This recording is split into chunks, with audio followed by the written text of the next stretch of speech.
first of all, congratulations on this film. Thank you. There's a lot of like dark and sometimes, very deep moral themes, if you will, to the film that kind of you don't expect to see so many progress over the course of the movie, but there are a lot. And the first one being this chance to have your life over, start from the beginning.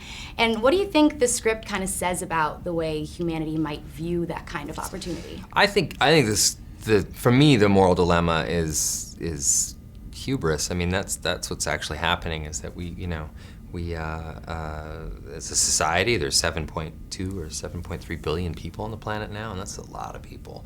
And we have become increasingly good at thwarting natural selection, and that's sort of, to me, what this movie's about, is that kind of pridefulness and that idea that we can beat death, we can cheat death, and you really can't. I mean, the world will figure it out, one way or another. It will get you.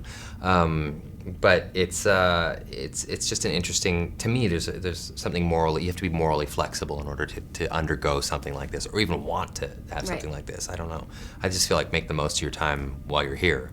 And no do-overs. Yeah, totally. Now, when you're first introduced in this movie, you're getting used to this new body, which is just your body. Yeah.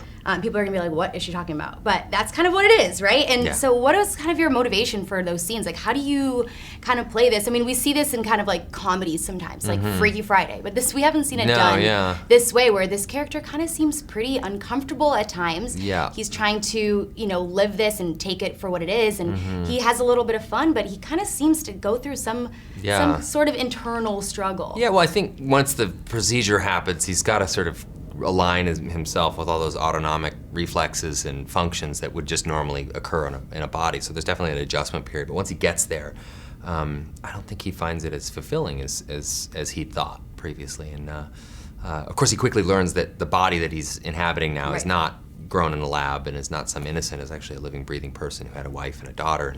And that consciousness is still somewhere in the back of this guy's mind, and it's coming out.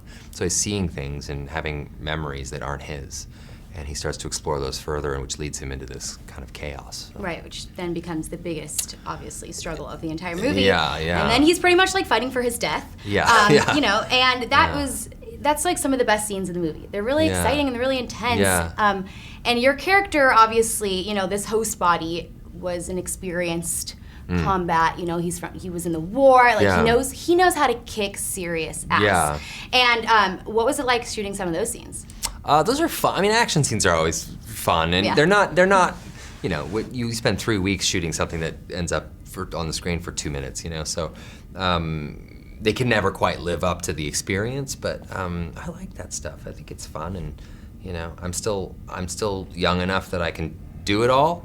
But I'm just at that age now where falling on cement is not hilarious anymore. It actually, I try not to let the crew see it, but I'm like getting up in my inner monologues going, oh, that's gonna hurt. Yeah, definitely. Okay, well, thank you so much for sitting down with us. We cannot wait to have it on AMC screens. Cool, me too. Nice to meet you. Thank you very much, Sinead. All right.